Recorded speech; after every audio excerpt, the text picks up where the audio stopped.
What's up, everybody? So great to be here and to finish out 2025 with an incredible lady boss. First, I just want to say thank you to my family that has been supporting my channel and watching these and commenting. Just really appreciate you from the bottom of my heart. I really appreciate it. As you're watching this, whether you're watching a recording or live, please let us know that you're here. Say what's up. Give Kelsey a follow, and we'll definitely be checking comments afterwards for anything that come in. So with that, today I have Kelsey Nicole Nelson, and she is an award-winning journalist and communication specialist and a professor and a speaker, and I think that's so cool.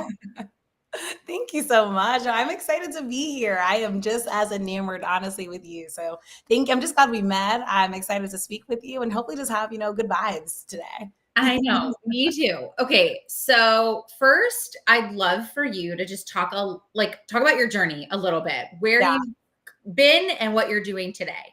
Yeah, I think my journey has kind of always been multifaceted, and that's what I try to start with, because I always tell people I've never had just one job in my life. So when people say all these titles, they're like, "How do you do it?" I'm like, I've been doing it my whole life, just because I kind of come from that underdog mentality, where I feel when you're younger, people ask what do you want to be, and they kind of expect those one word answers. But I always had different interests and different things I wanted to do. But I will tell you, the goal kind of always was to be a sports journalist. But life's, and you go through this journey, and it's kind of so cool to see how one path has opened up so many doors for me. Like you said, being a professional speaker, it was never in the books, was never in a plan.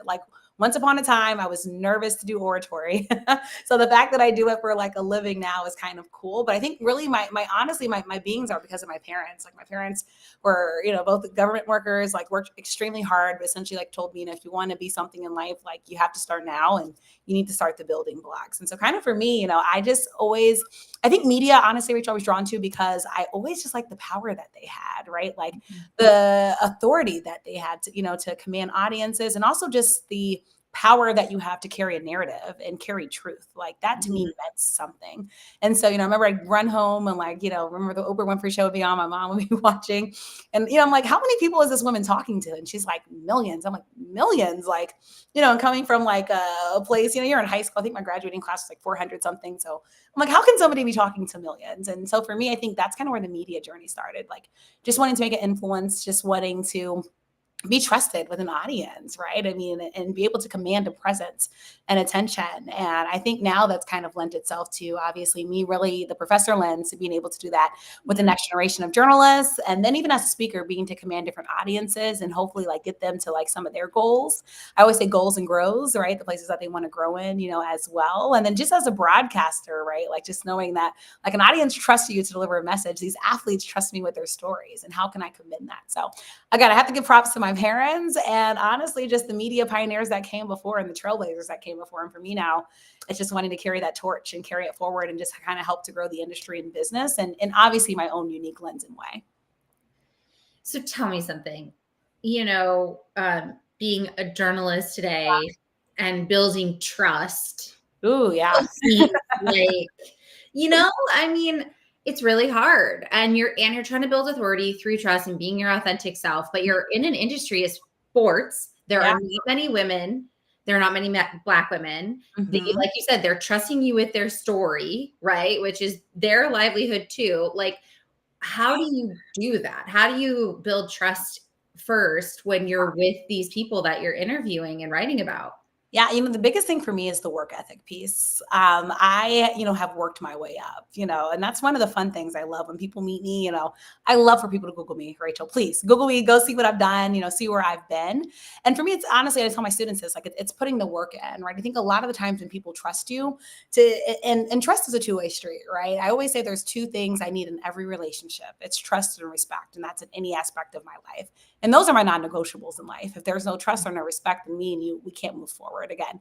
And this is for anything. And so I have to work to get that. And so I think one of the great things that I've done is I've been a lot of places, right? From working with NASCAR to covering the Washington International Horse Show, covering the PGA Tour, working for a team I worked in with the minor football league. I worked for the Arena Football League. I worked for the Washington football team, now Washington Commanders, right? I've been covering the NFL for a long time.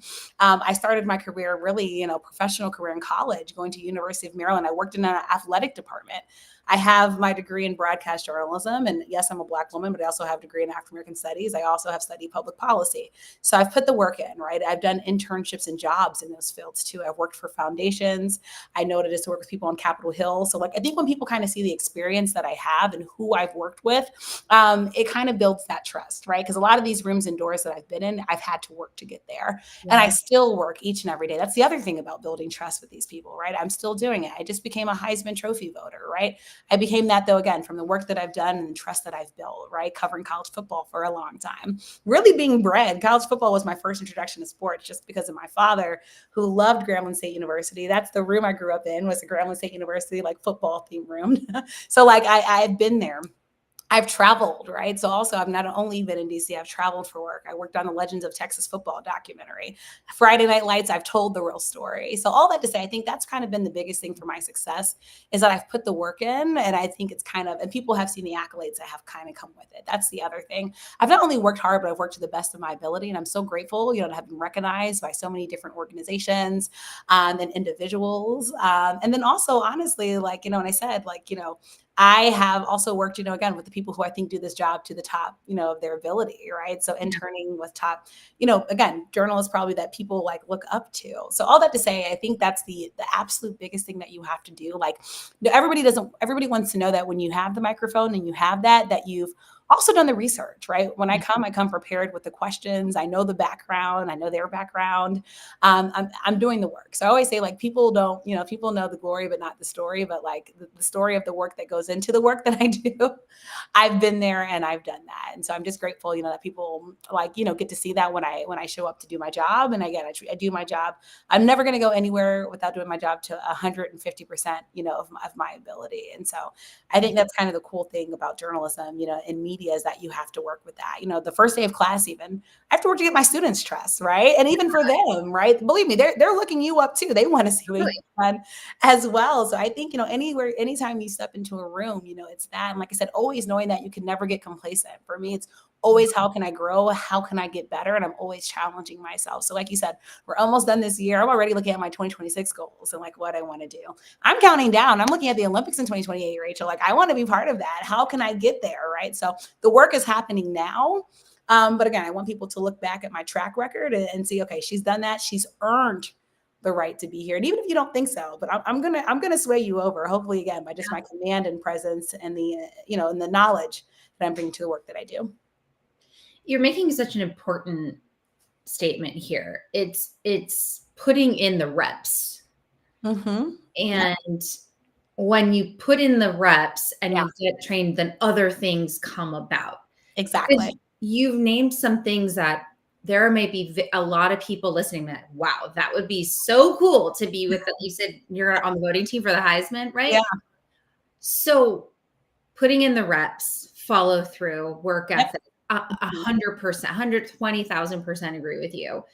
What do you think beyond that, to get some of these opportunities that you've created? What else have you done? Was it the way you spoke and really working on that presence? Is it who you knew and having those extra connection calls, right? Asking for that extra project. What other tidbits? Because we know media is very much reputation. It's very much who you know. It is. It's one of those things, when you get the degree, and I had to learn that. That's honestly how I fell into freelancing. Nothing's promised or guaranteed, right? And again, so like you said, luckily, living in the nation's capital, this is a place where you learn networking and you learn it early to be in a lot of these rooms. And so, one of the things I teach people through my company, Encryption, is there's no point of you being in a room if you leave and not at least one person knows you. I'll never understand how people can go to networking events and not talk to people and say, why waste your time?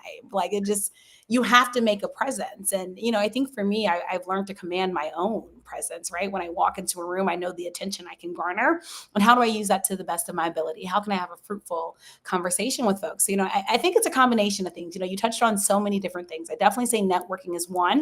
And kind of the best way I've learned to network is through the power of my brand. And so I go by my full name, but also Kelsey Nicole Nelson. KNN is my brand. And, I had one of my good friends and mentors, Chris Murray, say to me the other day, he said he was so proud of me. And he said, Kelsey, you didn't have to go mainstream.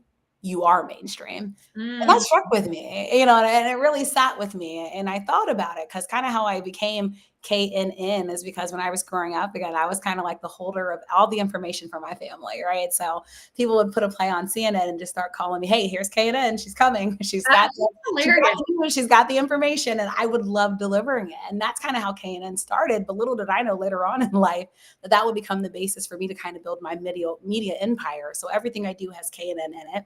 And again, people trust me with that. So with all those different lenses that I have, it all kind of relays and parlays back to my brand. And so I think the networking piece has been huge, but I think the other thing is honestly intentionality. Intentionality has been my word of the year. And so when I'm doing things, I'm being very intentional. What places and spaces do I need to be in? What can I say yes to? And what do I not, need to be at? So like right now for me, especially as I'm trying to grow my brand nationally, I am trying to be in different cities and places. So like later this month, I'll be back in New York. I'm doing more in New York. I'll be in Philadelphia. So I'm doing a lot on the East Coast cities, again, trying to grow my brand. A lot of people know me in DC as a voice of DC sports and DC media, but I want to grow beyond that. And DC is great, obviously, because everything kind of touches the nation's capital.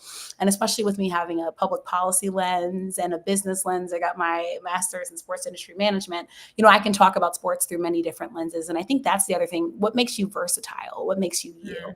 I think why people like coming to me is kind of like almost like a Swiss Army knife. Like they can throw different things at me, like from baseball and talking about the ABS system to what's happening with Jaden Daniels' injury, right? So I think that's one of the other things that has kind of made me shine. I think the other thing, honestly, you talk about authenticity, me being myself, the voice that I'm coming to you with is how I talk on TV. It's how I talk on radio.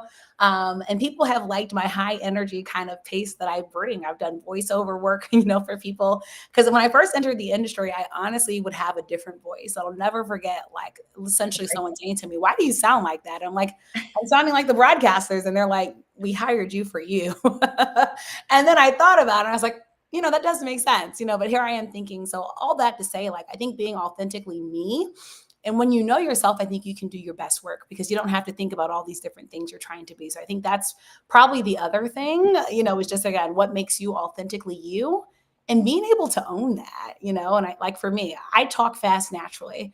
Talking fast is not always good on television, but put me on a radio station and we've got to do a quick hit.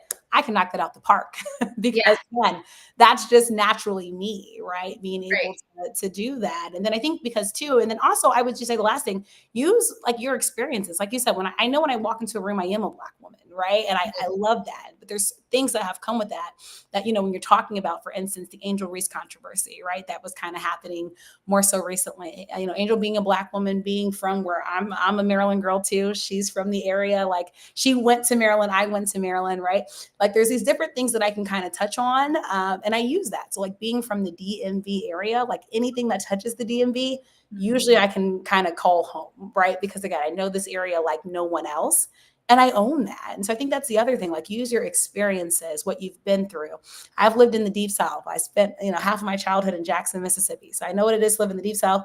I know what it is to live on the East Coast in a metropolitan city. I know what it is not to drive. I don't have a license, right? So there's certain things when I'm talking to young athletes that we can relate to. So I use all of my different experiences, all my different hats and lenses. I was a national pageant queen, right? So all these different things that I can pull, I can use based on who I'm talking to. That's how I was able to do a talk with the icon Jane Kennedy at the African American Museum. We had so many different things in common. So, I think that's the other thing, like don't hide what you've been through, use that to an advantage and find a way to relate to people. That will help with the networking, but also just in storytelling, which is such a large portion, of my job. And I would say a large portion of my success too, is just finding some commonalities between people.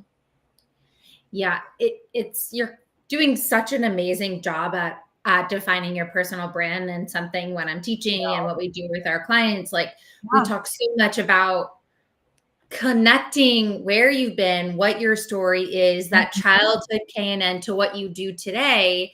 And Exactly. so often, and using that subject matter expertise, using your Yep. experience to add credibility, to add trust, but to also niche you down, because Mhm. ultimately you need to be known for something and have an expertise. Mm. And you're doing Yep. that really masterfully, Thank masterfully. you. Look, I'm learning as I go, so thank you. Yeah. And I want people to think about that, because what I experience often is that people want to forget their past to forge their Mm, future. yeah, yeah. And it's like, oh well, I was this. I was in the South for a little bit, but that's not me anymore. So I'm, here. I Yeah. was in the I was somebody that worked. I had my MBA, I was in corporate, but now I'm an entrepreneur. I don't want to tell that story. Now Yeah, this is where I am.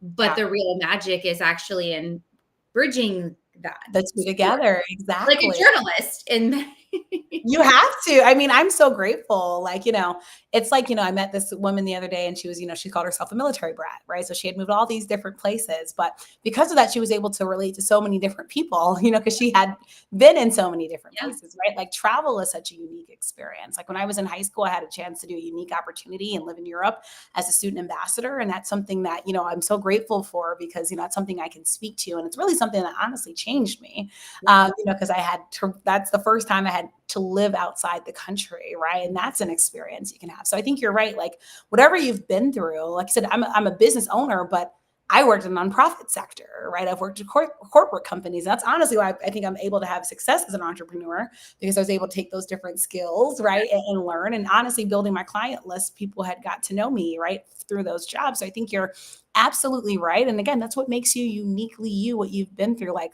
I think I grew up in a unique place. Like, I grew up, we had cornfields where I grew up, but we had a Walmart. So people always joke, but I'm like, so we had like the little like metropolitan-ish part, but like I also know what it is to like live with people who like lived on a farm. right, So right. like that blend of the two, but like people forget most of the country really is rural. I know most of us are in big cities, but like there's a conversation that I can have with those folks, right? And relate to them in a way that maybe somebody else couldn't. So all that to say, like, I'm just grateful for like just everything that I've been through. And again, it's like sometimes, people might think they might not have anything in common with me if they just physically look at me, if they're a different background. But then sure enough, like usually I really do believe there's 3 degrees of separation between people. And Yeah. it's usually my job as a networker and as a journalist to find what that commonality is. It is.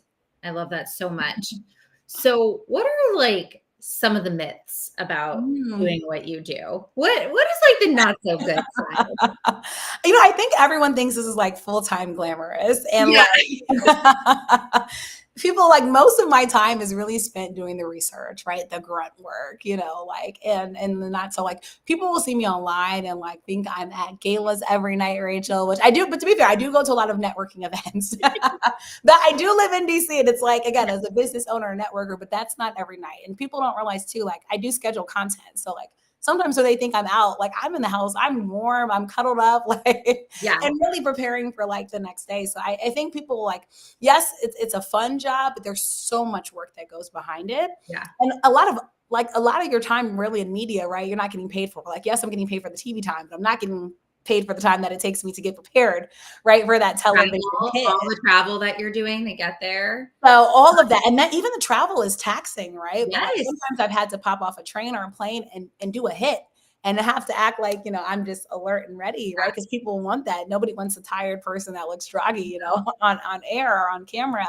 So I think that's probably, one of the biggest things. I think too that people think they're gonna find instant success. Like Mm, I meet people and they're, and honestly, that's why I think a lot of people have left this field, to be quite frank with you. The other thing I think about media is I think they get instant success, and then I think they're also think they're going to be guaranteed to have long-term success. mm. Media really is a job where I treat every single day like an audition. To me, nothing is guaranteed, and especially in this industry, nothing is guaranteed, which means each and every day I'm doing my best because I'm not only auditioning for what I have now, I'm auditioning for the future. And so unfortunately, I think a lot of people come and, oh, I'm going to be on this big network like instantly. And it's like, I mean, you might, it's a chance that you might, but more than likely, it's going to be a lot of work. It's going to be a lot of adversity and a lot of hurdles for you to get there, because a lot of things in media honestly are out of your control, right? Like, I don't have an agent, for instance. I do everything myself right now. Wow. So like I'm booking, like there's a lot. I mean, I'm sure there's probably some opportunities maybe I have missed, right? Because I'm not in this massive agency firm that's like able to like push me to everything. I'm having to look for everything myself. Yeah. And so that's the other thing. Like people, I think again, they underestimate the time that part takes, and the business part that takes, and like the negotiating contracts and kind of all that business stuff that you have to do. So I think Yeah. that's the other thing. And then even just entrepreneurship too. I just think in general, everyone thinks it's like classy, glassy and fun, and it's great, but like so many hours, Yep. not knowing sometimes when to shut off, different needs from clients at like all hours of the day that you just kind of have to be ready to respond to. So obviously I love what I do, but it definitely is not for everyone. Like I kind of have to always be on and ready. Yeah. And that might not be for everybody. Right. But also like, I also, again, have to like be my own boss and like somehow put my own mental health and time in there. And like, and then content, Rachel's another thing. Like you always have to be on like content. That's what I want to ask you. Like the social media side, It's so much. media is not what it was, right? You When we have to be everywhere now, Well, right? like, yeah. So how do you handle that? And like, Yeah. do you find that the bigger social media followings get more airtime? It depends. It so depends, because I used to think like I think when the influencer stuff first started, I think everybody's like, okay, we need to get influencers and we need to get them Yeah. now. I think what we're seeing now is people do think influencers. I think are good, but I really think they're good for social media. Where I still think if you're a journalist and you're trained and like ready, I still think you will find opportunities in television. There are certain things that you kind of have to be taught and ready for that I don't necessarily think. And again, but now really it's like not only are you a broadcaster, you're also an influencer, right? Like you have to be on social. Everybody wants to know what you're doing. And so you kind of have to give all these glimpses into your life. I think like a day in the life is like one of the big things on social right now. Like what Yeah. does it really take to get in it? Especially with what you do, like People you want to are know. on cool sets and like Yep. it's interesting. People are just They fascinated. want to know. So like when I do TV, probably tomorrow, I'll like show me walking in, kind of Exactly. the green room type of stuff. People want to see that. So, I think it's a beauty in it. You kind of need to be on all social media now, because especially for me as a freelancer and as an entrepreneur, like essentially people need to see me. So it's like, once you do something too, how can you promote it to the best of your ability? You did a TV hit. Not everybody saw your TV hit. You got to know how to throw it online and make sure people can access it and use it. You're always updating your reel with your latest work for the next opportunity and next job. So I will say you have to manage it, but to the best of your ability. So like now I love scheduling my posts in advance. I used to just do everything in real time. Now I kind of just do my stories, in real time, because that's kind of obviously like the real time type of sense. But I have to give myself some time. And also I have a great team. I have amazing interns. I have to shout out Rachel. Like they help me and they are so amazing, and they help me get a quick turnaround with things, because especially since a lot of them are Gen Z, right? They love doing this stuff. Reels, they love it. For me, I'm like, this is a lot of And work. you're good at it. So let them do it. Right. Let me let you do your best and we work well together. So I think that's the other thing. Like I can't say it's not all me. I have an amazing people. I've had amazing publicists too come along the way. Like when I tell you I have like just been like just so grateful and so thankful. I think that's the other thing about my journey. I have connected with so many amazing people that literally just wanted to lend a helping hand. And I'm always so grateful and so thankful, because it is a lot. So I think that's the other thing, like just meeting and collaborating, but mutually beneficial relationships with folks that you can, obviously really grow with in the industry.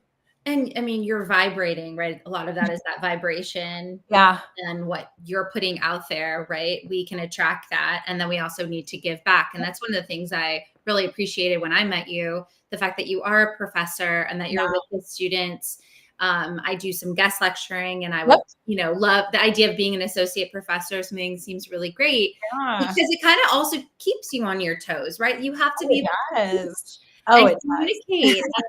And I think that that's really, really cool that you do that, and adds to that validity of what, because we're also hearing from these students and they don't have major filters. Oh my gosh. It's so cool. Like you said, I learn every day, and like the students are amazing. Like for one, it's like one of the things like I think we're having a tug of war with is like a lot of my students like don't watch local news, which to me it's like when I grew up, I loved like to me, and I always have tried to teach them They like don't watch everything. TV though. Come on, They, they're not even. they don't have televisions in their dorms now, right? In apartments, right? Like They go on their phone, the YouTube, right? YouTube or TikTok they or have all the whatever. subscriptions. YouTube TV is like a popular one. Obviously, a lot of them get news from TikTok, right? So we Right. have to go through the whole misinformation, disinformation, and also how do you validate influencers, right? Are Right. they accurate sources, right, of news? What's their background?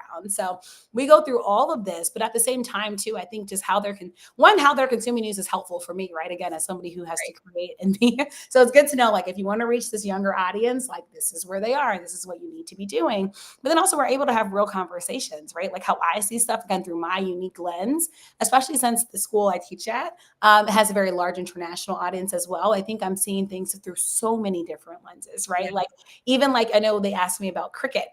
And cricket is a sport I really hadn't had a chance to cover here in the United States, right? But internationally, cricket is huge, right? So we had, and then it made me challenge, okay, like, I need to branch out, right? Like we need to be talking about so much more than kind of like, your main sports in the US. So all that to say, like, I love that aspect, but it's a great responsibility, like teaching the next generation, especially now when if we're honest, like media kind of being under attack, making sure that we're upholding by our ethical principles that are, my students take the Society of Professional Journalists pledge, at a time again when it's so easy, I feel like, to see people getting attacked, for their stances and what they're reporting. So, for me, I don't take it lightly, especially in sports journalism. Again, I like to think, I'm trying to teach my students how to do it right, but also how to do it in their unique own way, because the field that they're entering in is much different, right, than when I entered, into the field. Again, like we said, because now you literally have to be a creator and a brand, but also you're trying to work for a brand, right? So you're kind of balancing those three different things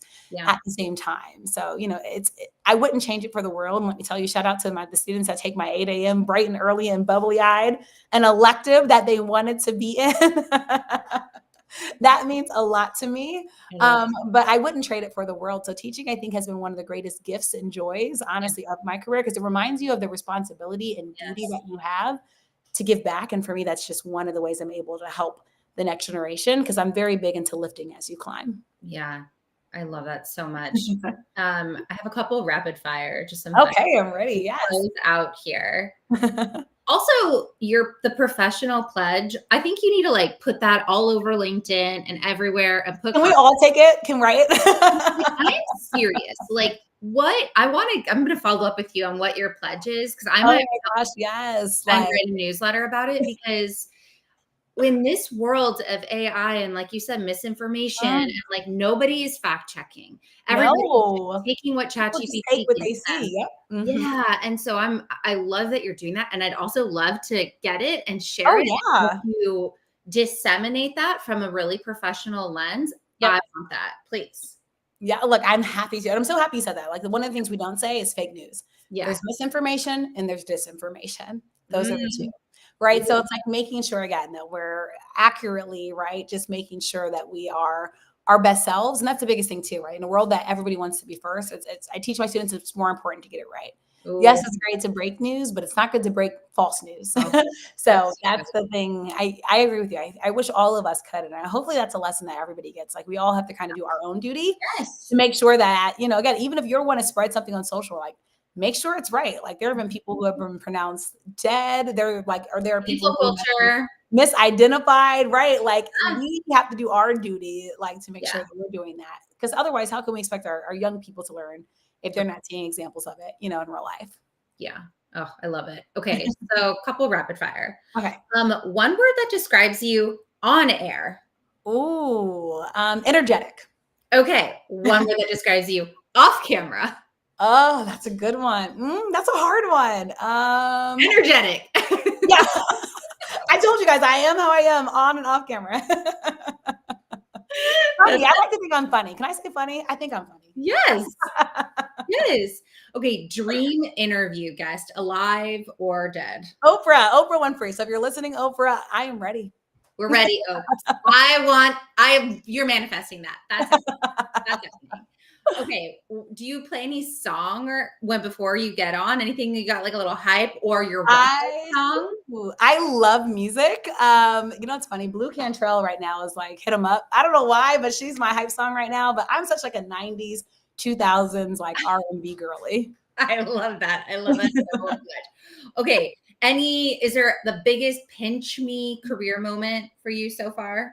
Oh, you know what? Honestly, when I interviewed Jane Kennedy at the Smithsonian African American Museum of History and Culture, wow, like the trailblazer, like the first African American woman on network television and sports broadcasting. So kind of that was amazing to me. And to know I got like handpicked and selected for that opportunity, it was amazing. I've been to that museum like when they opened, and that was the first time I ever had a chance to host there. And especially now that it's closed because of the government shutdown, like that to me meant a lot. So yeah, I think definitely like I'm so grateful for it. So cool. So cool. Okay. My last one, heels or sneakers? Oh my gosh, flats, flats, flats. You know, Tony, I can't say sneakers because I'm still learning about like being a sneaker girly. So I gotta be honest, but I know people usually see me in heels, but I usually have my bag. You will see me switch out of my heels so quickly. Okay. I am such Because you had some nice heels on when we met. So that was just a front. That was totally Oh fair. yeah, I mean it's for the pictures, but after the pictures, I am in flats. I love to be comfortable and flats all day with some cushion in them. I'm getting old, people. I need my I flats. think you need to get some custom Nikes. Like, Ooh, you know, I want to be I need to be a sneaker girl. I actually used to host a whole show for the Commanders that was all about like style and fashion. I just think I need somebody to come to the store with me because like I don't want to be made fun of, like thinking I got some cute kicks, and then the kids are like Miss Nelson, Professor Nelson. Those were like 2000. no, that's So not someone come with me, I think, and I will become like the best sneaker girly there is. yeah, for sure. It can, be part of the vibe, the KNN, and Yeah. you know what I mean? I like it. Cool. Well, that completes our conversation today. You're amazing. Thank you so much. Thank you for having me. If you don't follow, she's on you're on Instagram. What's your Instagram? Yeah, my Insta is the real K Nelson. I'm on, I love Threads too. So if you really want to have a conversation with me, please join me on Threads. But yeah, One of the few Threads people. I don't meet, but I'm not in sports, so I know certain industries, but I'm not. Yeah. Oh, Threads is fun. Let me tell you, there's good combos on. I've been I booked can imagine. So definitely, but yeah, and then Twitter or X, whatever you want to call it, the real K Nelson, and then everything else. Yeah, Kelsey Nicole Nelson. I'd love to connect with folks. Perfect. Thank you so much for hanging out with me. Thank you for having me this year. You're awesome. Everyone, I hope you enjoyed this episode, and we'll see you soon. Thanks so much.